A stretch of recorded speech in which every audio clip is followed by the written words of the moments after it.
Amém? No que eu quero convidar a você em nome de Jesus, que trouxe a sua Bíblia, esteja ela no celular, onde estiver, em Mateus capítulo 9, por gentileza. Em nome de Jesus, Mateus 9. Amém? Passagem conhecida.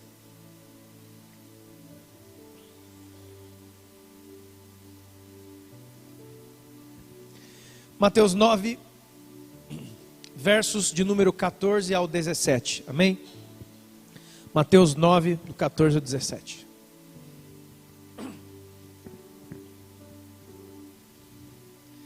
Vieram os discípulos de João e perguntaram a Jesus: por que nós jejuamos, e os fariseus também muitas vezes, e os seus discípulos não jejuam? Por que nós... Essa passagem aqui, irmão, ela é repetida em Marcos, ela é repetida em Lucas, e ela também está em Mateus. Lá em Marcos está assim: por que nós oramos e jejuamos muitas vezes, e os seus discípulos não? Por quê? E respondeu-lhes Jesus: por acaso podem ficar tristes os convidados para o casamento enquanto o noivo está com eles? Porém, virão dias em que o noivo será tirado, e nesses dias então, vocês haverão de jejuar. Presta atenção comigo aqui. Porque ninguém põe remendo de pano novo numa roupa velha. Porque o remendo tira da parte da veste, e fica maior a rotura, ou o buraco. Nem se põe vinho novo em odres velhos. Do contrário, se rompem os odres, e o vinho é derramado, e os odres também se perdem.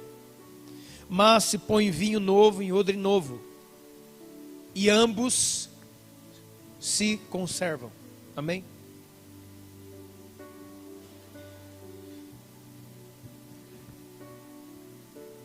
O problema de Jesus na sua época, e não somente na sua época há 2000 anos atrás na Palestina, mas hoje, porque Jesus está vivo, tem sido sempre o mesmo. Entenda bem, Jesus nunca teve problema com a escória da sociedade. Jesus encontrou muitos bêbados pelo caminho, encontrou muitas mulheres prostituídas, entregue à prostituição. Jesus encontrou ladrões. Jesus encontrou gente que você não quer encontrar. Jesus encontrou também leprosos, e os leprosos, a lepra naquela época era uma doença não somente física, mas era uma doença social, porque o leproso não poderia estar em locais como esse, por exemplo. Eles eram mandados por exílio. Enfim, Jesus encontrou literalmente com aqueles que eram considerados como escória da sociedade, gente que ninguém quer. Isso aí dá problema, vamos botar esse povo para lá. Jesus encontrou com gente problemática. Jesus não tem medo de problemas, por isso todos nós estamos aqui. O problema que Jesus enfrentou era com gente que achava que conhecia Ele, mas não conhecia. O problema que Jesus encontrou foi com gente que estudava a Bíblia daquela época, mas só estudava a letra, não tinha nenhum relacionamento. O problema que Jesus encontrou era com gente que andava com a Bíblia na mão, mas não andava com o coração cheio do amor de Deus. Eram os religiosos daquela época. Era gente que lotava os templos e as sinagogas daquela época, mas quando apareceu o Senhor diante deles, eles o perseguiram, o maldizeram, o emboscaram e o mataram. Quando você pode entender, você conhece a história. E são estas pessoas que vêm interrogar Jesus. As pessoas consideradas escória da sociedade, classe F, classe G, classe H, classe Z, nunca questionavam Jesus, eles só recebiam o seu amor, recebiam a sua cura, recebiam o seu cuidado. Mas os religiosos, inteligentes, os cultos daquela época, eles queriam fazer perguntas para Jesus. Eles queriam prender Jesus nos seus questionamentos. Fora dessa passagem, só para te mostrar, certa vez essas mesmas pessoas chegaram para Jesus e falaram assim: olha, nós estamos percebendo uma coisa dos seus discípulos aí, viu? Coisa feia, viu, Jesus? Jesus falou: o que é? A gente está percebendo que eles não lavam a mão para comer. Lavar a mão para comer na cultura judaica era um ato cerimonial de purificação. Você lembra o primeiro milagre de Jesus, João capítulo 2, as bodas, o casamento em Caná da Galileia? Onde a mãe de Jesus, Maria, fala assim: Jesus, acabou o vinho. E tinham 6 talhas de água, 6 barris de água. Aquela água não estava ali porque o pessoal gosta de fazer piscicultura, está criando peixe, aquário. Não, não, não. Aquela água ali era uma água cerimonial. Todos os convidados usavam daquela água para lavar as mãos para poder, e os pés para poderem entrar. Jesus pegou daquela água e transformou em vinho. Qual é a alusão? É que antes havia um ritual de purificação que não dava em nada. Mas pelo sangue de Jesus, nós somos purificados de uma só vez para sempre. Porque o sangue é perfeito e eficaz. Não precisa de uma repetição. Quantos podem entender isso? Esse mesmo pessoal chega para Jesus e fala: Jesus, é o seguinte, por que a gente está se matando de orar, se matando aqui de jejuar, e a gente vem no templo, a gente lê, e os seus discípulos não? Ele faz uma alusão, sabe? Ele fala do casamento, fala assim: então, o noivo está aqui, eu sou o noivo. Aonde o noivo está, a alegria. Ninguém precisa ficar triste porque eu estou aqui. Mas quando eu for retirado da presença de vocês, vocês vão jejuar. E aí ele faz essa pequena parábola poderosa. Primeira coisa que Jesus fala, querido, é da roupa. Uma roupa velha, que de tão velha tinha buracos. Muitos aqui sabem do que eu estou falando. Aquela roupinha que a gente gosta de dormir com ela, viu, irmão? Aquela camisetinha. Muitos têm aqui, a furadinha aqui é gostosa, a molinha. Roupa velha, bem velha, cheia de buracos. Jesus faz essa alusão à vida. E ele fala assim: ó, você não pode pegar de um pedaço de pano novo e colocar nessa tua roupa velha para fazer um remendo nesse buraco.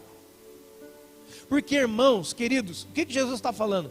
Jesus não trabalha com remendo. Jesus trabalha com renovo. Jesus trabalha com algo novo para você, e não um remendo na sua velha vida. Quando ele fala da roupa velha, que de tão velha tem buraco, ele está falando da vida do homem. A velha vida, a vida entregue às paixões, a vida entregue ao instinto humano comum, natural. Quantos podem entender isso? Sem o Espírito, sem o conhecimento de Deus, sem a vida de Deus dentro dele, é só uma roupa velha. Mas a pessoa que estava com a roupa velha se satisfaria com um pedacinho de pano para ele colocar naquele lugarzinho da vida dele que está com um buraquinho. Quantos estão entendendo o que eu estou dizendo? E está tudo certo. Ao invés de transformar a sua vida, entregar a sua vida, transformar a sua maneira de ver, sentir, pensar, enxergar e relacionar a vida, o mundo, as pessoas. Não, não, não. É que eu estou com um problema só aqui num pedacinho da minha vida. Aqui, então você me der só uma soluçãozinha, você me dá uma tampinha, você arrumar um jeitinho, eu ponho bem aqui, nesse cantinho aqui, ó, e vai ficar bom. Não, não vai. Duas razões básicas e principais. Para você conseguir esse pedaço de pano novo, você vai ter que tirar da veste nova. Você vai fazer um buraco. Você vai rasgar uma roupa nova que Ele está dando a você, que é a nova vida pela graça de Deus, para tentar fazer um remendo na sua vida, na sua vida. Você viu isso? São aquelas pessoas que têm pedaços, retalhos da palavra nele. tem pedaços de Deus na vida dele. Sabe aquela pessoa que aqui, ele está aqui na noite de Natal, ele está aqui, ele vem servir, ele chega às 5 horas, ele ajuda a limpar, ele traz lá o panetone, ele dá um tênis, dá uma roupa para o serviço social, ele ajuda, ele é prestativo, mas ele é um monstro. Quantos estão entendendo? Porque saindo da vida prestativa, que ele inclusive é tão prestativo, ela inclusive é tão prestativa, mas esta prestatividade, ela não vem do amor de Deus, ela vem de uma culpa de não fazer o que deveria. Queridos, existe um sem número de pessoas, existem milhares de pessoas, que o bem que ele pensa estar fazendo, na verdade, é culpa que o move, não é graça que o move, não é o amor de Deus que o move, é uma culpa. Agora essa época de fim de ano, meu Deus, é um Deus desacuda para muita gente. Porque ele quer chegar no último dia do ano, ele quer chegar nos dias de Natal, do Ano Novo, aí ele quer ir lá, aí bota a música daquela, então é Natal, é festa, aí as pessoas se amam, choram, fica vendo Roberto Carlos, Jesus Cristo eu estou, aqui aquela coisa, aquele cara que eu não sei de onde desencava aquele homem todo final de ano. Aí põe lá no Roberto Carlos, quando eu estou aqui, aí já vem abraçando, aí abraça a mãe, você vive um inferno com a sua mãe, e no fim do ano, mãe, é Natal, então é Natal, é fé, Ano Novo. O que é isso? Remendos. Basta virar para 1º de janeiro, 2, 3, 4, 5, o pau vai quebrar de novo. Porque não houve uma transformação, houve uma adequação momentânea. Quantos podem entender, irmão? É aquela pessoa assim, eu te odeio demais, mas estão chegando aniversário, vamos fazer de conta que a gente se ama. Aí acaba, parabéns para você, acabou o bolo, você chega em casa, é o Satanás na terra. Quanto sabe o que é isso? Deus, escute isso, irmão, o Senhor Jesus tem para cada um de nós uma veste nova. A veste nova é a vida nova. É uma vida não coberta pelas nossas tentativas de melhora. Peraí, agora vai doer. Eu já disse aqui algumas vezes, mas eu quero dizer de novo em alto, claro e bom tom. Pare de melhorar. Para. Porque a melhora, ela dá para o desempenho. Aonde é que eu tenho que melhorar? Em alguma coisa que eu estou desempenhando, executando. A execução não está boa. O desempenho não está ao contento, então nós temos que melhorar isso. Mas melhorar o desempenho não significa transformar o caráter, o interior. Quantos podem entender? Uma coisa é uma coisa, duas coisas são duas coisas. E você pode melhorar o seu desempenho. E geralmente quando as pessoas não transformadas começam a melhorar o desempenho, eles se tornam arrogantes e um soberbo. Porque afinal de contas eu sou melhor que você. Eu faço isso aí melhor que você. Quantos estão entendendo? E aí, irmão, para encontrar humildade é só num caráter transformado por Jesus. Quantos podem entender isso? Deus não quer melhora nenhuma. Deus quer transformação. Deus quer entrega. É levantar a mãozinha e falar, Senhor, estou aqui. Porque Jesus, já falei várias vezes, só um repeat aqui, um loop. Jesus Cristo é a semente de Deus, plantada na terra. Se você planta uma semente de laranja no seu quintal, você quer colher o quê? Abacaxi? Banana? Não. Você plantou laranja, você quer colher o quê? Laranja. Se Jesus é a semente de Deus plantada, Deus quer colher quem? Você melhorado? Deus quer colher o filho dele em você. Transformação. A transformação é tão mais poderosa que talvez o desempenho não seja bom, mas não precisa. Eu amo você. Quem ama não precisa de desempenho. Quem é pai aqui? Pai. Talvez você já passou por isso. Muitos aqui talvez, de ter o seu filho chegou com uma nota ruim da escola.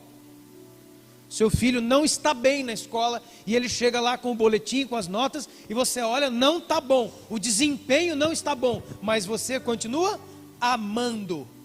E é justamente o amor que está ali que pode verdadeiramente ajudar o desempenho a melhorar. Quantos podem entender? O desempenho pelo desempenho, irmão, é perfeccionismo. E perfeccionismo mata. Porque não há alguém que consiga lidar com você. Que você é tão bom, tão bom, tão bom, tão bom, que todo mundo é formiga. Você se torna uma pessoa insuportável de lidar. Quantos podem entender o que eu estou dizendo? Ah, então você está falando para a gente levar as coisas no relaxo? Não, não.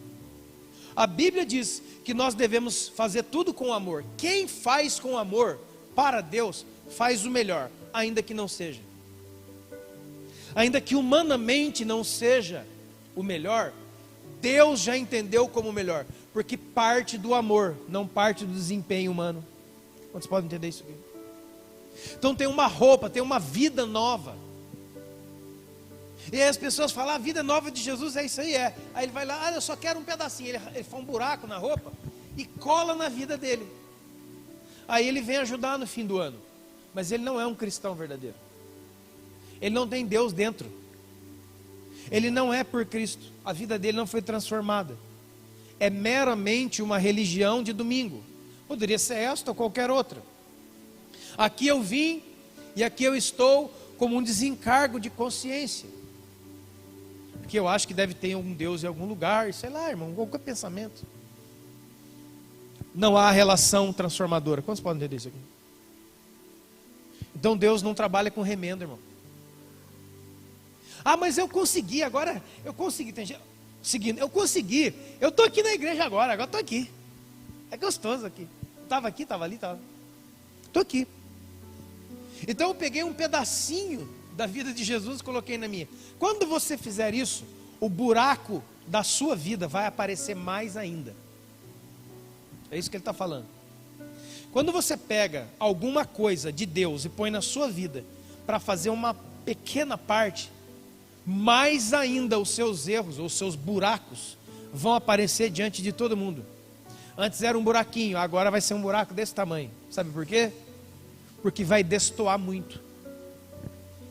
Nós caímos, isso aqui é a chamada contradição da vida. Aos domingos à noite nós cantamos que amamos Jesus. E na segunda de manhã nós detestamos o nosso semelhante, que Jesus ama. Sabe aquela pessoa que você não gosta? Jesus ama ele. E agora? Sabe que Deus tem um céu só para você? Que você não se dá com um monte de gente, então... Não se pode entender, irmãos. Então Jesus não trabalha com isso, acaba com isso. Acaba com esse negócio de melhorar. Transforme-se pela renovação do vosso entendimento, para poder experimentar qual seja a boa, a agradável e perfeita vontade de Deus. Romanos 12, 2. Irmão, eu quero botar lenha nessa fogueira. Sabe o que é melhorar? Não escandaliza comigo não. Você já está escandalizado, né? Sabe o que é melhorar diante de Deus? É passar perfume no cocô. Sabe cocô? Aquele negócio que sai de você. Aí você pega um perfume francês, pega um francês. O frasco é 10 mil reais. Aí você pega e faz assim nele, ó. E faz assim, ó. Talvez no milissegundo aquele cheiro francês suba. Mas você pode gastar toneladas de perfume ali. A podridão dentro daquilo, a decomposição daquela massa, vence qualquer perfume. Você está entendendo o que eu estou dizendo? Melhorar é assim. Você pega a sua vida quebradinha, de homenzinho torto, que morava numa casa torta, e você pega a religião, que é o perfume, e passa no cocô. Ai, que coisa horrorosa. É coisa horrorosa que muita gente está vivendo assim. Ele pensa que a ação do perfume vai transformar aquela natureza. Não vai. É preciso transformar a natureza. Quando a natureza, o interior é transformado, todo o resto também vai ser. Agora, quando o interior não é transformado, haja perfume para você colocar. Quantos podem entender? Então para, mano, de ficar na massinha de sorvete, que não vai. 2. Odre novo. Se a roupa fala da vida, o odre ou odre fala do quê? O que é um odre? Alguém aqui sabe o que é um odre? Todos sabem? Alguém não sabe o que é odre? O odre, irmão, é como se fosse uma garrafinha antiga. Ela era feita de couro de ovelha, couro de carneiro, do estômago. Pegava aquilo ali, colocava para curtir, fazia um nozinho, colocava uma tampinha. Ali se colocava água, ali se colocava vinho, ali se colocava azeite. Era o recipiente da época, amém? O odre, há 2000 anos atrás da Palestina, era isso aqui. Inclusive existem várias nações ainda no mundo que você encontra odre. Feito de couro, um couro mole, água, vinho ou algum líquido dentro. E você transportava aquilo ali como um borná. E aí você parava com um cantil, bebia um pouquinho, continuava. Jesus vai falar assim, ó, você não pode pôr o vinho novo num odre velho. Por quê? O que é o odre velho? É o odre ressecado. É o odre usado. Fala do quê? O odre é a nossa estrutura de pensamento e raciocínio. Então Jesus está falando, eu tenho um vinho novo, ou seja, eu tenho uma palavra, eu tenho uma nova natureza, uma nova percepção para vocês. Mas se eu derramar isso na sua velha maneira de pensar tudo, a hora que der a fermentação do vinho, o odre não vai ter condição de expandir. Ele vai rachar, vai perder o odre e o vinho. Um homem de Deus me disse uma vez, eu nunca mais me esqueço, a respeito da fé. A fé é a maneira mais sublime da inteligência. Só pessoas inteligentíssimas têm fé.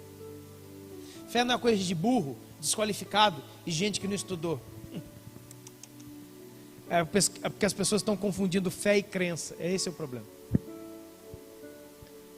Jesus fala assim, eu tenho uma natureza, eu tenho um entendimento sobre tudo e todos para derramar na sua vida. Mas nessa mente que você tem, nessa estrutura de pensar a vida que você tem, não vai aguentar. Você não vai conseguir vir comigo. Vai explodir, vai se perder. E aqui, irmão, tem um processo. Odre novo, vinho novo e odre novo. E os dois se conservam.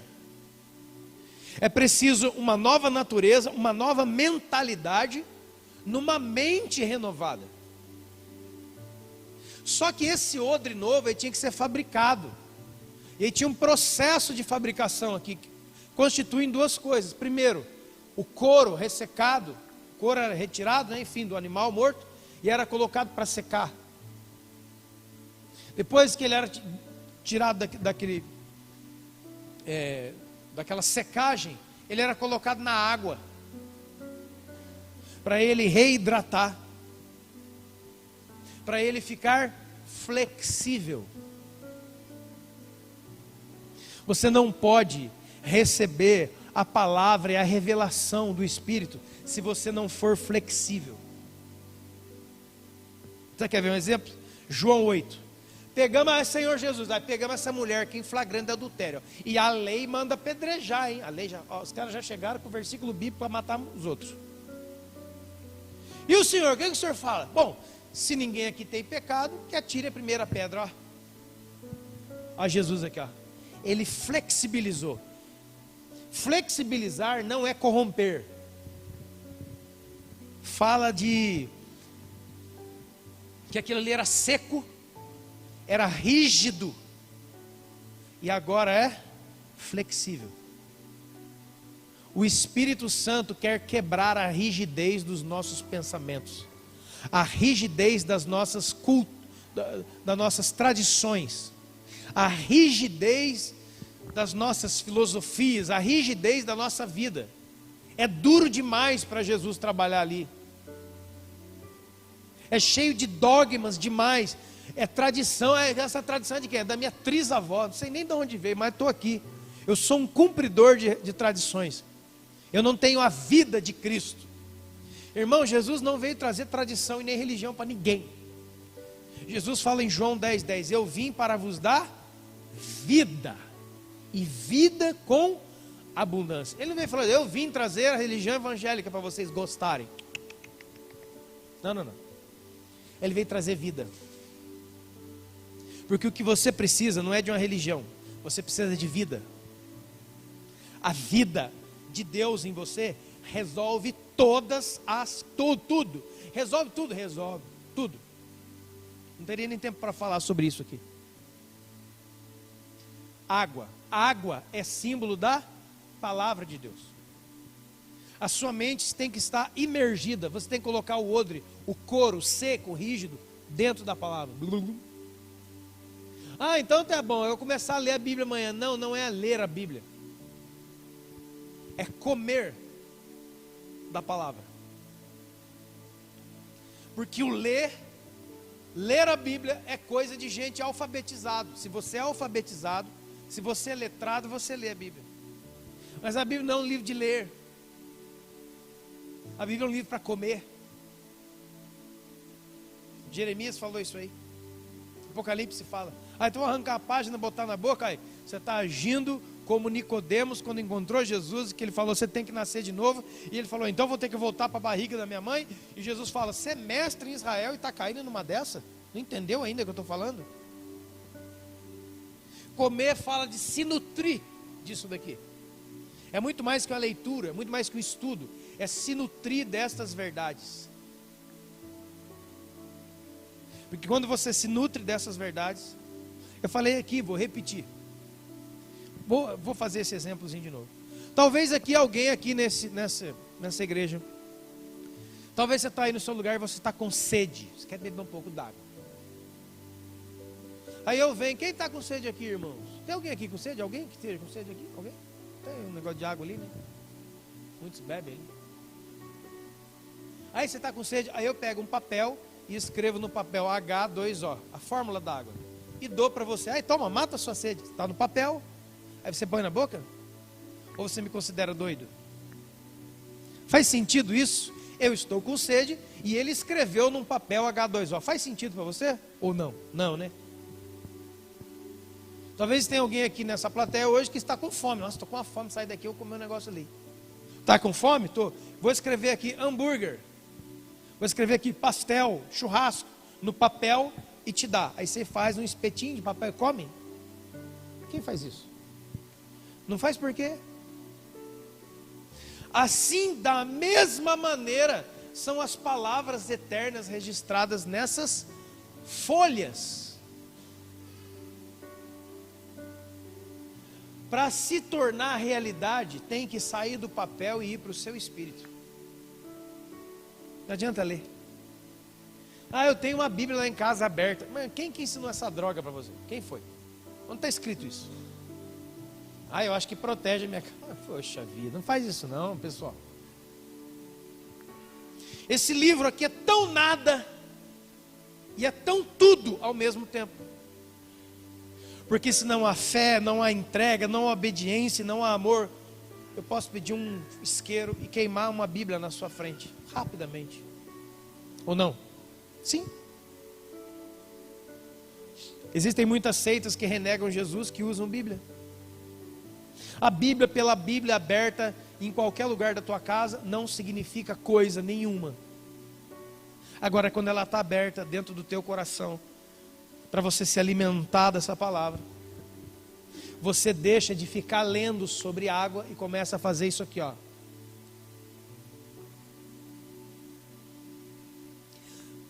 Olhando para a garrafa, você vê a água, não vê? Mas quando eu coloco ela na minha boca e começo a beber, você não vê mais a água. Ela desaparece na sua frente. E eu estou bebendo água gelada, estou sentindo ela descer aqui. Quando ela cai no local certo, no local determinado por Jesus, que é o nosso estômago, ela se transforma no meu sangue. Sabia disso? O seu sangue tem mais de 70% do seu sangue é água, é fluido.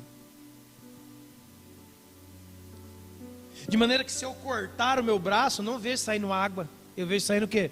Sangue. Quando Jesus foi ferido na cruz, do lado dele saiu água e sangue. Tem um simbolismo naquilo.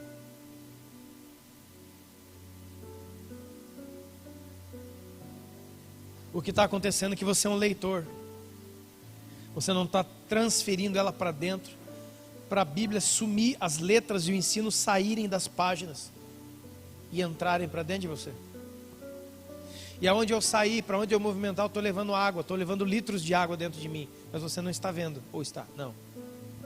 Quantos podem entender? Uma coisa é você ver alguém passando com uma garrafinha d'água, e a outra coisa é você ver uma pessoa cuja água toda está dentro dele. Essa é a questão. Você pode entender? Ah, vou aqui, vou ali. Não é sobre aqui ou ali, é sobre unir-se a Ele espiritualmente.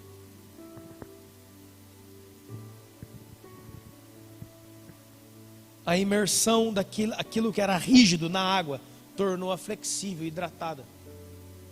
Depois retirava aquele couro da água, eles colocavam, sabe no quê? No óleo, no azeite. Sabe para quê?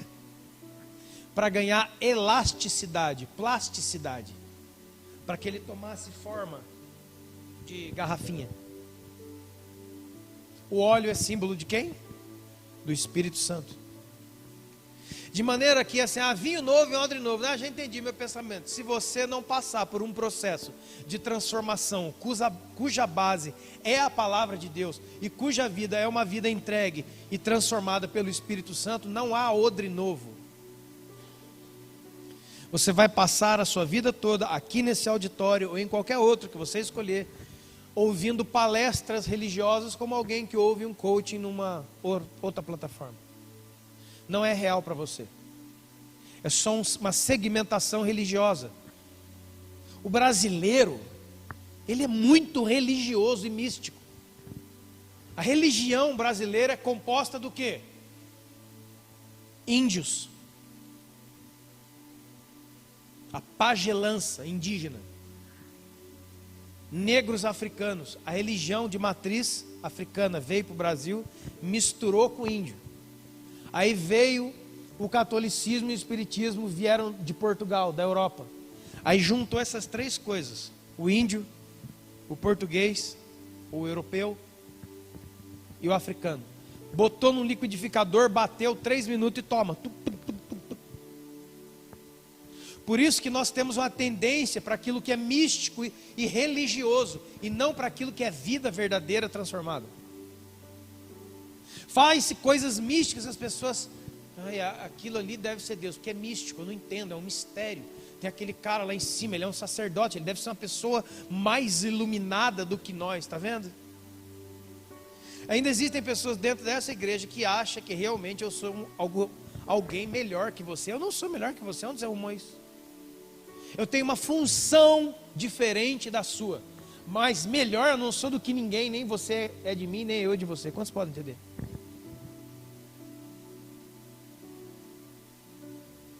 Coloca na água, coloca no óleo, e aquilo ali se transforma num odre novo. Você agora pode receber os pensamentos de Deus. A maneira de Deus ver pode se instalar na sua. Jesus já havia dito assim, as raposas têm os seus covis e as andorinhas e as aves dos céus têm os seus ninhos, mas o Filho do Homem não tem onde reclinar a sua cabeça. As pessoas pensam que Jesus não tinha travesseiro. Não é nada disso, filho. Raposa não mora em covil. Ela dá cria dentro do covil, da toca. O covil é toca. Quando a raposa, ou enfim, o animal que seja, ela vai dar cria, ela vai para o seu ninho. Seja uma toca ou seja um ninho de passarinho. O passarinho não vive no ninho. Ele vai para o ninho, ele constrói o ninho para essa época da sua reprodução, da criação dos seus filhos. Acabou aquele ali, sai bater asa. Quantos podem entender isso? E aí Jesus fala, olha, ele está falando, todos têm um lugar de procriar, mas a minha mentalidade não se reproduz em lugar nenhum. Quantos podem entender o que eu estou dizendo? Eu não tenho onde reclinar, eu não tenho onde colocar a minha cabeça, não é a cabeça. Eu não tenho onde depositar os meus pensamentos para que os meus pensamentos se multipliquem. Quantos podem entender isso aqui?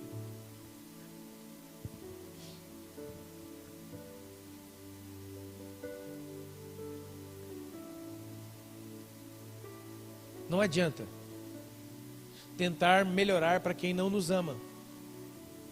Para, irmão, você está se cansando. Não há melhora para quem não ama você. Você sabia disso?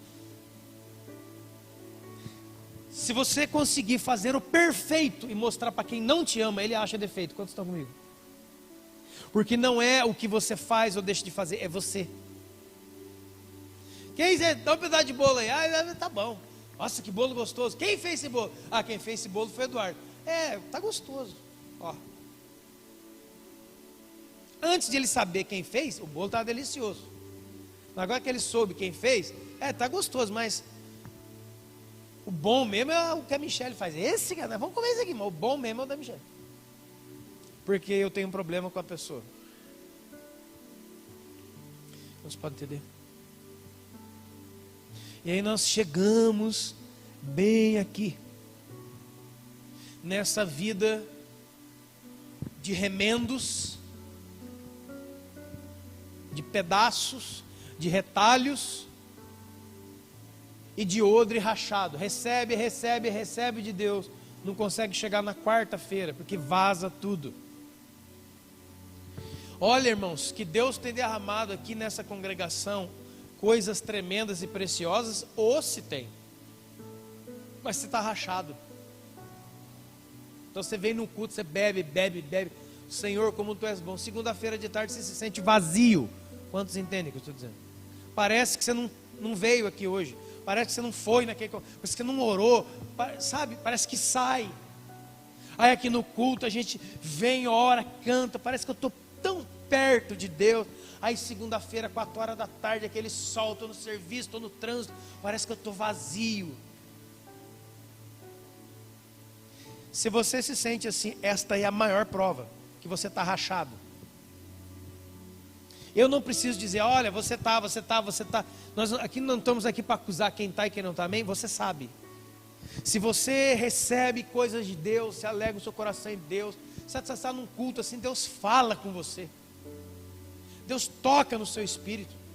Alguns até se emocionam, choram, vêm aqui, ajoelham, fazem promessas para Deus. Senhor, sim, terça-feira no máximo, parece que vazou tudo. Nós falamos, olha, se mergulha a sua mente na palavra de Deus, entenda um pouco mais. E aí você vai, não, eu vou fazer isso. Vou aproveitar que está chegando o fim do ano. Você vai ver, Jesus, 1º de janeiro eu vou mudar a minha vida, aquela coisa. Já é dia 5, você não pagou ainda. Pior que vira o dia 1, mas dia 1 é feriado, né, gente? É feriado. Feriado não dá para começar nada com Jesus, olha só. Fizemos uma reunião aqui na quarta-feira com os líderes. Escute isto em nome de Jesus. Dos diversos problemas que nós temos como comunidade, quase nenhum são problemas relacionados à vida devocional. O que é a vida devocional? Quer ver? Era só falar assim, ó. Quem aqui ama Jesus, levanta a mão. Quem aqui não ama Jesus, levanta a mão. Não, todo mundo ama Jesus. Jesus é bonito. Vai lá. Então você não tem um problema devocional. Você tem amor no seu coração. Você tem um problema com os seus hábitos. A maneira normal, a maneira corrente da vida de qualquer ser humano. É ali que você está caído. Mas quando você chega à igreja, a esse ambiente, nós cantamos, é tão bom, é tão renovador na sua alma. E você pensa que está tudo certo. Aí vem a segunda-feira, que é amanhã. E aí você encontra a sua vida como ela realmente é. Estava conversando aqui com o irmão. Sabe o que é isso, irmãos? Todo ser humano tem que aprender a lidar com as suas fantasias, com os seus sonhos. Nós temos sonhos de diversos tipos. E aí você vem para a igreja pensando que Jesus é o Papai Noel, ele é um realizador dos seus sonhos. E aí você começa a crer numa coisa que não está escrita, numa coisa que não é verdade, mas você quer que seja. E aí você vai encontrar um peso gigantesco chamado frustração. Gente, como tem gente frustrada na vida. Tem gente de 17 anos que já está aqui, já não quer viver mais. A vida aqui, ó. essa vida aqui, ó, essa cidade de Pindamonhangaba, ó, isso aqui não dá certo não, isso aqui é fora. Aqui você plantou, não nasce nada. Aqui é treva, aqui é treva. Aí você vê, não, será que ele tem 80 anos de idade? Não, tem 15. O cara nem começou a vida, já está jogando a toalha. Quantos podem entender? Mas aí ele vem na igreja domingo, porque ele tem uma religião. E ele levanta a mão, Deus, onde é que você está, hein? Porque eu estou falando tanto com você. Deus já responde você, rapaz, você não está falando comigo nada. Você está falando com você mesmo, achando que sou eu. Porque você criou um outro Jesus na sua cabeça. Não sou eu. Mas você jura de pé junto que sou. E aí você busca e não acha. E quando não acha, se frustra. E quando se frustra, se cansa. E quando se cansa, abandona. Vocês estão entendendo? Agora, quando você encontra a fonte de águas vivas, que está escrito aqui, o próprio Jesus fala, se você me encontrar, uma coisa acontece. O que acontece? Do seu interior fluirão rios de águas vivas. Você não vai ser uma biquinha d'água. Você não vai ser um bebedorinho que você aperta, sai um fio d'água, meia hora para encher o copo. Não, não, não. Você vai ser igual a abertura das comportas de Itaipu. Sabe o que é os comportas de Itaipu, né? Você abriu a comporta de uma hidrelétrica. O jorro de água, o despejo de água é incrível. E além de ser incrível, gera eletricidade. E eletricidade é energia. E energia é produção. A vida real com Deus não é uma emenda. Não é ouvir uma palestra aqui domingo. Nossa, a palestra eu gostei. Olha, tem uma hora que ele falou lá de pessoas abandonadas, eu chorei, sou eu. A pessoa abandonada sou eu. Mas eu gostei mais daquela parte que fala que as mulheres sofrem. Eu até chorei. Mulherada chora. Aí assim, tem a parte que falou que os adolescentes são a esperança do Brasil. Essa parte Deus falou comigo, tá vendo? Remendos. Parece que a igreja se transformou num restaurante self-service. Você pega um prato, tem aquele negócio, como é que é aquele negócio? Richô. Tem um richô, bandeja, que tem lá, é as cubas lá. Você vai passando com o pratinho, com aquela cara de tenho dinheiro para comer tudo, mas só está com 10 conto. E tá ali, isso eu não vou comer. Come até rato em casa. Aí isso aqui eu não como. Vai ser uma carne novinha aqui agora. Não, isso não. Oi. Rapaz, você está comendo até chips, baconzitos, mas tudo bem, sabe? Você passa ali no richô e aí você escolhe o que você quer e monta um prato ao teu gosto. Não é disso que trata a verdade sobre a palavra de Deus. A verdade sobre a palavra de Deus é uma entrega. Obediência não é inteligência. Obediência não é conveniência. Deixa eu ver o que esse cara está falando. Esse cara falou 3 coisas que me são boas. Eu vou obedecer isso aí. Isso não é obediência. Isso é inteligência. Isso é perspicácia. Isso aí é outra coisa. A obediência está assim, cara, não entendi nada que você falou. Eu não consegui captar isso aí. Para mim está estranho. Mas como é você que está falando, eu vou fazer. Isso é obediência. Foi o que Pedro disse para Jesus. Passamos a noite inteira nesse mar, que eu nasci, fui criado nesse mar. Meu pai me ensinou a pescar aqui, conheço a palmos esse mar. Não peguei nada a noite inteira. E o Senhor está mandando a gente voltar, que a gente vai pescar muito? Ele podia falar, não, você não entende nada de pesca. Pedro falou, bom, eu já fiz o que eu tinha que fazer, não consegui nada. Mas como é você que está falando, eu vou voltar. E eles pegaram muitos peixes. Quantos podem entender? Existe um sem número de pessoas cansadas com Deus. Irmão, deixa eu falar uma coisa para você em nome de Jesus. Deus é cansativo. Porque quando veio o Senhor Jesus, Ele veio para você parar de tentar buscar a Deus e se relacionar com um Pai. Deus não é mais só Deus, Deus é Pai. Jesus morreu na cruz, é porque, eu vou lá ficar bonito. Não, Ele morreu na cruz para que você pudesse falar assim: Pai nosso que está no céu, santificado seja o teu nome, venha a nós o teu reino, seja feita a tua vontade assim na terra como no céu. O pão nosso de cada dia nos dai hoje. Ninguém na história podia chamar Deus de Pai, até Jesus começar e ensinar para você.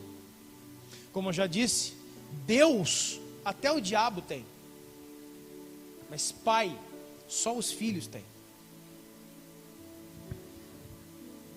Eu não sei aqui ainda quantos tem o seu pai e a sua mãe presente na sua vida. Só se você tiver com uma doença muito ruim, só se você for muito ruim da cabeça e do coração, você se cansa da sua mãe. Você se cansa da sua mãe? Eu não me canso da minha mãe. Eu não me canso do meu pai. Talvez quando a minha mãe alcance mais idade, como alguns aqui, eu tenha que cuidar da minha mãe. Cuidados mesmo, cuidados. Se ela atingir uma certa idade, quase que fatalmente eu vou ter que cuidar da minha mãe e do meu pai. Certo? Então tem uma hora na vida que as pessoas que nós mais amamos começam a dar o que para nós? Problema, despesa e tirar o nosso tempo. Você sabia? Estou falando da verdade, viu, irmão? Estou aqui para falar de fantasia, não. Disneylândia é lá nos Estados Unidos. E eu já vou dizer uma coisa a você em nome de Jesus. Construa a tua vida como uma vida de preparação para enfrentar o que vem. E não de diversão, como aquele que quer mais um gole, depois mais um gole, depois mais um gole, depois outro gole. Porque o teu pai pode precisar de você, viu? A tua mãe, não é? Pode precisar de você. O teu irmão pode precisar de você. E se você não está preparado, a coisa vai complicar. Mas como diz uma pessoa que eu aprendi a respeitar, porque eu não consigo mais ver barreiras de religião entre eu e ele, embora tenha tantas coisas que eu, pela palavra de Deus, não concorde com ele, isso não significa que tudo que ele fala eu não posso aproveitar. Quando estou entendendo, isso aqui é o apogeu da ignorância, viu? Deixa eu ver, esse cara é da minha igreja? Não, é da outra igreja. Ih, não vou nem ouvir. Não faz isso. Padre Fábio de Mello, ele falou uma coisa muito interessante e muito poderosa e muito real. Ele falou assim, ó: você só verdadeiramente sabe se ama alguém quando esta pessoa é totalmente inútil para você. Se tem alguém totalmente inútil ou que dá muito problema na sua vida e você ama essa pessoa, você realmente ama. Porque enquanto está todo mundo saudável e produtivo, nós chamamos de amor a produtividade que eu encontro no outro. Quantos estão entendendo comigo aqui?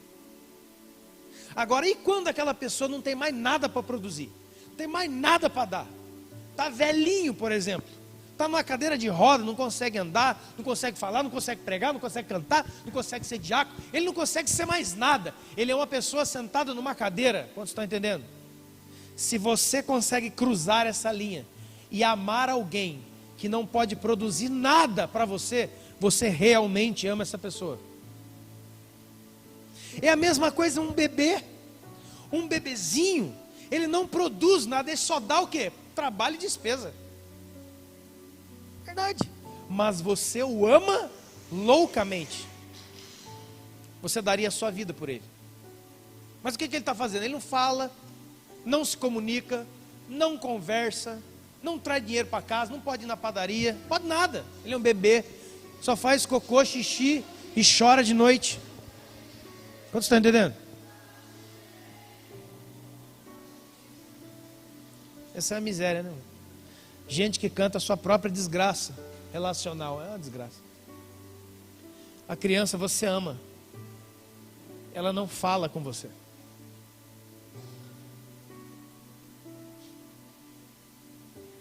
Quem que ensinou isso para você? Foi o pregador, não foi o Fábio de Mello. Aí você aprendeu com o padre? Eu já aprendi com um travesti, não vou aprender com o padre. Aí o que você aprendeu com o travesti?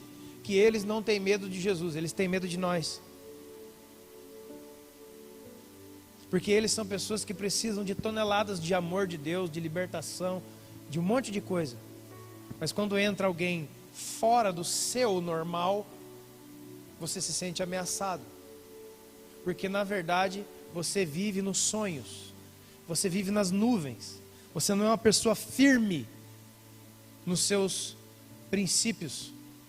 Quantos podem entender? Quem não é firme na sua identidade, quem não tem firmeza no seu princípio, se sente ameaçado por todos. Ele vive numa competição, ele não tem uma vida, ele está numa competição eterna com todos. Toda hora ele tem que provar que ele é o melhor. Toda hora ele tem que provar, porque senão ele não se sente aceito. É carência. E a carência tem feito muitos tomarem as piores decisões da vida. Sabe as piores decisões que você já tomou?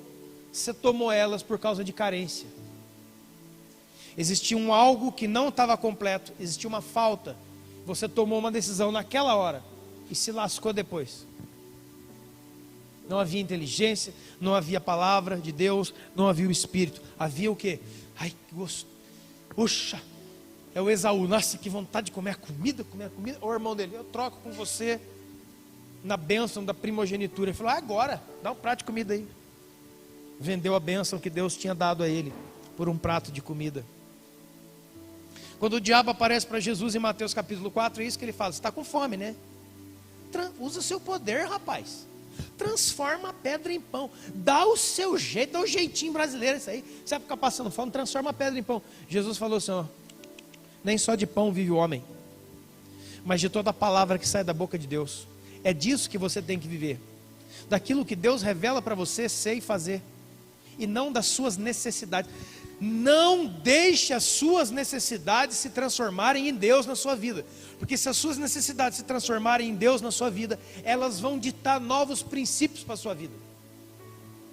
E aí não haverá escrúpulos, não haverá limites. Porque eu quero aquela mulher ali, ó. Entrou uma mulher nova na igreja, eu quero aquela mulher eu quero. Mas ela é de outro homem, ela está uma família, uma mãe de família, mas eu quero ela, eu quero. E aí você vai. E aí você já sabe o que a Bíblia diz sobre isso. E para encerrar, o que significa tudo isso? Por exemplo, quinta-feira eu comecei a mensagem, vou terminar na outra quinta, querendo Deus. A mensagem chama expulsando demônios. Aí você pensa, deve ser um... Escute depois sobre o que é. A vida espiritual é como camadas de uma cebola. Jesus fala, imporão as suas mãos e libertarão aqueles que estiverem possuídos de demônios. Existem espíritos malignos que muitas vezes entram no corpo do outro, não entra? Aí você vai lá, não, vamos lá café agora, Eduardo, vamos lá, nós dois, pastor, vamos expulsar em nome de Jesus. Aí você expulsou o demônio que estava dentro do corpo de uma pessoa, amém? A Bíblia fala sobre isso, amém? Isso existe, ponto, acabou. Mas nós não entendemos, escute isso, por favor, que quando Jesus fala para você expulsar demônios, Ele está falando para você entender algo, Ele não está falando para você fazer algo. Irmão, Deus não quer que você seja um fazedor de coisas, um tarefeiro. Deus quer que você tenha entendimento das coisas. Preste atenção na diferença. Alguém fala, olha, aquele rapaz está endemoniado. Jesus foi lá e expulsou o demônio dele. E aí você entende que a única coisa que nós temos que fazer é botar a mão na cabeça dos outros e libertar ele daquele mal. Quantos estão entendendo? Não, aquilo ali é um ensino de vida. O salmista diz assim, ó: os céus são céus do Senhor, mas a terra Ele deu aos filhos dos homens. A terra foi dada a nós, a terra, desde Gênesis, viu, irmão? Deus fez a terra primeiro e colocou a gente depois.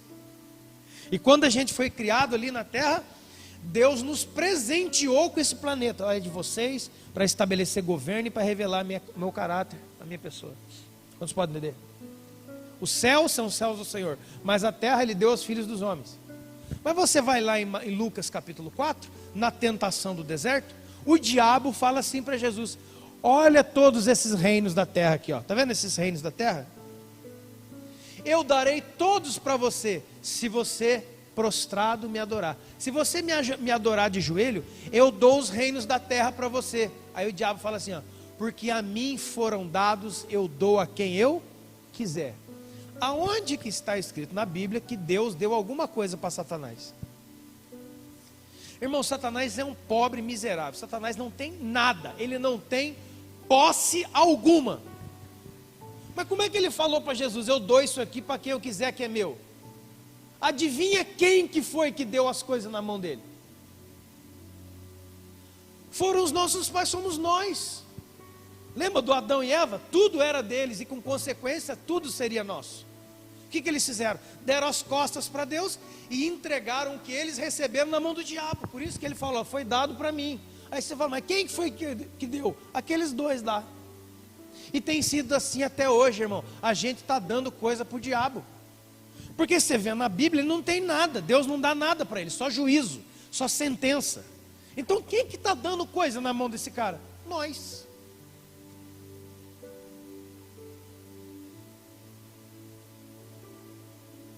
Dinheiro é de Deus ou do diabo? De ninguém. Dinheiro é seu. Dinheiro não é nem de Deus, nem do diabo. Mas você não está escrito na Bíblia não. Atos capítulo 5.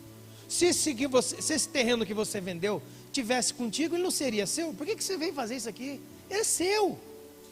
Deus não quer nada com isso. De quem é o dinheiro? De Deus ou do diabo? De ninguém. É seu.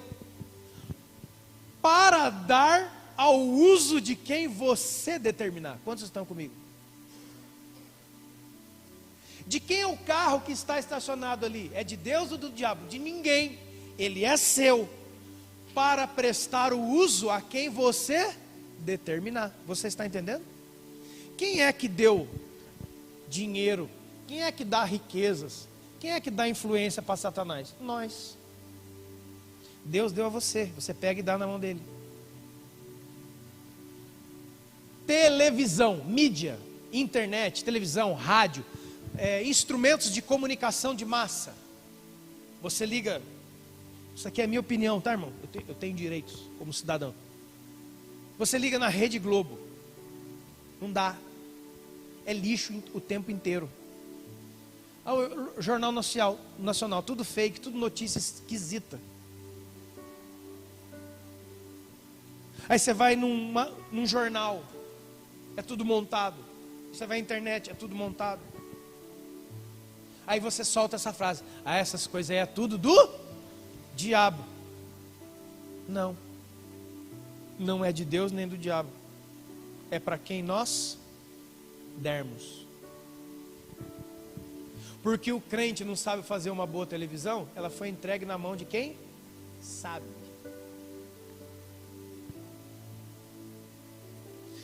Agora, esses últimos anos, que a indústria cinematográfica de Hollywood está fazendo filmes cristãos. Como é o nome desse filme que tem agora? Assistiu lá?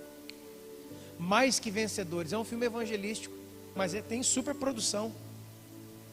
Mas agora, irmão, porque antes era só terror. Eu quero assistir um filme de Deus. Vamos botar O Exorcista, 1977. É um terror, cara. Tem gente que aprende sobre o mundo espiritual assistindo It, a coisa. O palhaço. Não foi.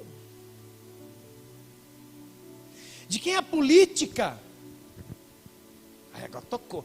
De quem é a política? Não é de Deus e nem do diabo. Ela é de quem? Ela é de quem nós determinarmos. Não é através do voto que você põe pessoas? Então quem determinou essas pessoas estarem lá? Quem foi? Aí foi o Satanás, o bicho pata rachado, o chifrudo. Não, foi você. Nós como igreja estamos pensando que igreja é assim. Vamos lá, pessoal, domingo, vamos encher essa caixa preta e ficar cantando até não sei o quê. Não há consciência de cidadania, não há consciência de responsabilidade social. Ser um cristão não é ser um adorador dominical, é ser um transformador de vidas. E o homem precisa comer, o homem precisa vestir, o homem precisa de emprego, o homem precisa de afetos. O ser humano é complexo, mas Deus tem tudo que ele precisa. Mas a gente fez o quê? Transformou tudo num conto religioso, místico em algum lugar. Não é factível, não é tangível na segunda-feira. Não acontece nada. O censo do IBGE já diz que tem mais de 54 milhões de crentes no Brasil. Nós não transformamos nada. Nós não transformamos um bairro, nós não transformamos uma cultura, nós não transformamos coisa nenhuma. Você vai aos países islâmicos, você vai ao Oriente Médio, a constituição do país é baseada no Alcorão. Vai lá, eu quero ver numa praia, que você não vai em praia, rapaz, você é louco. As mulheres, vou fazer uma madeixa assim, vou pintar como é que é aquelas luzes assim? Você que faz, Neto, como é que é aquelas luzes? Vou fazer um cabelo amarelo, vou ficar bonitona na cidade. Em Dubai? Dubai é um paraíso tecnológico e produtivo no meio do deserto, mas é do Islã. Vai lá assim, tirar uma selfie aqui, você está preso. Há 2000 anos atrás? Não, há hoje.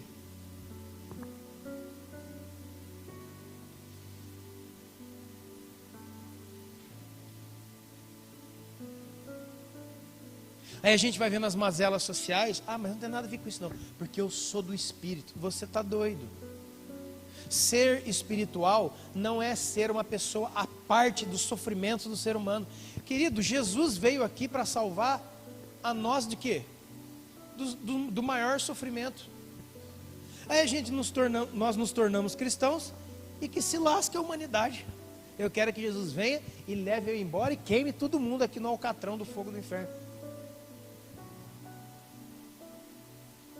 Esses dias eu vi lá no site da prefeitura, e até estava conversando com o pessoal aí. Está lá o projeto, adote uma praça. Não é isso? Tem lá no site. Tem lá os gabaritos. Adote uma praça? O que é isso? O que é isso, pastor? O que está falando, pastor? O que você está falando, pastor? Espiritual, isso aí, de Deus? Sabe as praças da cidade? As praças. Contando uma ou duas aqui centrais que o pessoal está mexendo, o resto é um lixo. É antro de droga, maconha, assalto e tudo tipo que você pensa de coisa. Aí o governo da cidade vê assim, estou procurando alguém que adote uma praça, revitalize ela, ponha nome nela, ponha banner nela, faça as coisas nela e movimente ela. A igreja aqui, a igreja. Nossa, vai pintar aqui, hein?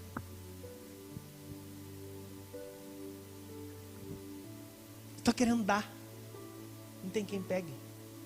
Foi como aconteceu no orfanato. Fizeram vários chamamentos públicos. Quem quer cuidar dos órfãos, em crianças em situação de risco? A igreja. É que eles estão muito ocupados. Por que vocês estão ocupados? É que ele tem que cantar mais domingo, está cantando pouco. Jesus não ouve música. A canção que Jesus ouve é transformação. E já estou avisando. Só estou esperando virar o ano. Eu vou adotar uma praça para Petra. Eu vou pegar pior. Porque essas coisas são proféticas. Essas coisas são espirituais. Porque se houve transformação nesse lixo de pessoa que eu era, eu e o Eduardo e o Mike. É o mentiroso, o beldo e o maconheiro. Não vou sozinho. E Deus me fez o quê? O pregador de uma igreja, pastor, cuida dos adolescentes. Se Deus transforma o interior de um homem, o que ele não pode fazer na cidade? Uma praça e o meu interior são arquétipos, são a mesma coisa. Mas se há verdade dentro de mim, eu quero que ela saia de dentro de mim e transforme tudo ao meu redor e todos ao meu redor, para a glória de Deus. Isso não significa, agora vão ter que vir todo mundo na sua igreja. Deus que me livre. Nada disso. Eu não quero que esse lugar se encha de pessoas. Eu quero que as pessoas se encham de Deus. E levem essa glória para todos os lugares onde elas forem. Quem entregou a mídia na mão de Satanás? Nós. Quem entregou a política na mão dos maus políticos? Nós. Quem que vai entregando as coisas? Olha, nós podemos nos tornar empreendedores e abençoadores de pessoas. Então só... Eu não quero nada com isso aí não, porque não é de Deus. Nossa. E se você tem uma empresa e está precisando de gente, e vem num culto como esse, cheio de gente, fala assim, ó, quem aqui está desempregado em nome de Jesus? Aí alguns homens, algumas mulheres levantam a mão. Aí você fala assim, ai que bonito, olha que coisa legal, Luiz. Venham aqui na frente, você que está desempregado, Deus vai te abrir uma porta. A gente faz aquela coisa bonita. Segunda-feira, está na pendura. Mas e se você for empresário? E vê um irmão levantando a mão, fala assim, rapaz, vem trabalhar comigo, estou precisando. Já mata um problema dentro da nossa própria casa. Nós estamos entrando numa nova década. Serão abertos mais 10 anos para nós. O que é que nós vamos ser? Essa semana eu estive em 2 escolas estaduais dessa cidade. Rioite, Açuda, e a outra, como é que é o nome, Tiago? Alzira Franco. Irmãos, eu entrei em pânico. Eu fiquei louco. Eu fui entrar no Rioite, parecia que eu estava entrando no CDP, na casa de custódia. Ah, não é isso não, vai lá amanhã, vai lá para você ver se não é. Uma mulher estranha assim, quem é você? Olha, eu sou do Outside, quero fazer um programa com os jovens. Ela só, espere aí. Foi lá dentro, falou com um cara mais mal encarado que eu, voltou.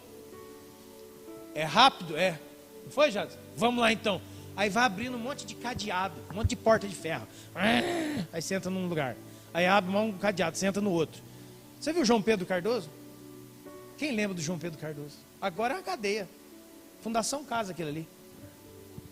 A hora que eu entrei, o Jadson estava comigo. A hora que nós entramos no pátio do Rioite Açudo. Irmão, literalmente, literal, não é espiritual não, é literal. Os jovens estavam deitados no chão do pátio. 4, 5 meninas deitadas no peito de um cara lá. E o inspetor da escola assim, ó. Gente, se não for muito incômodo, não faz isso não. Cala a boca. Ai, desculpa, gente. As professoras todas descabeladas, tudo. Foi, já, tem uma mulher que parecia um espantalho. Professora, acabada, judiada. A escola é um lixo, grade para todo lado. Os adolescentes subindo, andando na parede. A professora tentando ensinar uma coisa. Quando deram a classe a mim, o Jades estava comigo. Quando deram a classe a mim, irmão, se eu não forçasse a barra, eu não começasse a criar conexões, eu não conseguia falar. O nível de falta de educação é grande. Aí eu falei, essa é os cambados, agora vocês vão ver. Eu já arranquei a espada justiceira de Tandera também, já. Tá! Já dei ali. Falei, ó, vocês estão achando que vocês são espertos, né? Mas o sistema é contra você. Aí um carinha falou assim, como assim que o sistema é contra mim? O sistema é contra você, investindo em que você continue sendo um jovem ignorante, igual você é. O cara ficou assim para mim, assim, ó.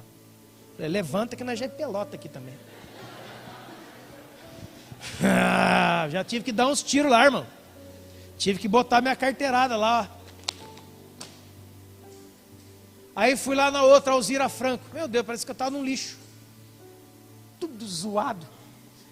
Tudo ruim. Eu perguntei em 3 salas de aula, cheias de jovens e adolescentes. Eu perguntei em 3 salas, seu Mário. Quando você tiver 20 anos, você quer ser o quê? Ninguém me respondeu nada. Jovens de 13 e 14. Quando você tiver 20, você quer estar fazendo o quê? Não sei. Aviãozinho, muito louco, bagunça. Eu poderia ter saído daqui, vocês azar suas cambadas. Naquela hora, Jesus falava assim comigo, você vai fazer o quê aqui? Porque naquela hora, irmão, quem é de Jesus aqui sabe, você entra num lugar desse, aí Jesus falou assim, eu não trouxe você aqui para dar vida, eu trouxe você aqui para você ver. Porque ninguém entra aqui para ver, mas eu trouxe você aqui para você ver. Eles estão assim porque eles não me conhecem, eles estão longe de mim. Eles acham que eu sou a religião do pai e da mãe deles. Eles não me conhecem como pessoa. Por isso que esse lugar está assim. O que você vai fazer? Eu preciso de você. Eu preciso que você se capacite. Eu preciso que você se levante. Eu preciso que você planeje. Eu preciso que você gaste o seu tempo que eu te dei planejando uma maneira de salvar essas pessoas. E quando eu falo salvar é no sentido completo. Não é só salvar na igreja. Ai, Senhor Jesus, não. É salvar da miséria. Porque ali, irmão, já está escrito, é um monte de mãe solteira, um monte de maconheiro, que a turma já estava fazendo isso, e um monte de tipo de bandidinho, gente marginal, ou seja, que fica na margem da vida verdadeira, gente sem perspectiva de nada. E sabe qual é a esperança da cidade de Pindamonhangaba? Somos nós. Fique de pé em nome de Jesus.